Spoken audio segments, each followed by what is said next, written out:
ஹிந்து மித்தாலஜில இருக்கக்கூடிய மிகப்பெரிய கடவுள் சிலைகள். அதுல நம்பர் 1ல எந்த கடவுள் இருக்காங்கன்னு மறக்காம பாருங்க. நம்பர் 5 துர்கா ஸ்டாச்சு, 108 அடி உயரம் கொண்ட துர்க்கை அம்மன் சிலை.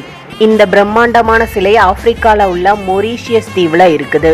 நம்பர் 4 அடுத்ததாக 108 அடி உயரம் கொண்ட கிருஷ்ணர் சிலை. இது இந்தியாவில் உத்தரப்பிரதேச மாநிலத்துல இருக்குது. நம்பர் 3 விநாயகர் சிலை. நம்ம எல்லாருமே நினைக்கிறது என்ன, இந்து கடவுள்னாலே இந்தியாவில தான் இருப்பாங்கன்னு நினைப்போம். ஆனா இந்த சிலை பாத்தீங்கன்னா தாய்லாந்துல இருக்கு. இந்த சிலையை ஃபுல்லாவே காப்பராலேயே கட்டியிருக்காங்க. Number 2 Murugan temple. இது சேலம் மாவட்டம் முத்துமலைன்ற ஊர்ல இருக்குது. இதற்கு முன்னாடி மலேசியால இருந்த முருகன் கோவில் தான் மிகப்பெரிய முருகன் சிலையாக இருந்தது. ஆனா இப்போ முத்துமலையில இருக்கிற முருகன் சிலை தான் மிகப்பெரிய முருகன் சிலையாக இருக்கிறது. நம்பர் 1ல யார் இருக்காங்கன்னு பாக்குறதுக்கு முன்னால உங்களுக்கு பிடிச்ச கடவுள் யாருன்னு மறக்காம கமெண்ட்ல சொல்லுங்க. Number 1 Sivan temple. இந்த ஒரு கோவில்ல பாத்தீங்கன்னா ஸ்டாச்சு ஆஃப் பிலீஃப் அப்படின்னு சொல்லுவாங்க. இந்த சிலை ராஜஸ்தான்ல இருக்குது.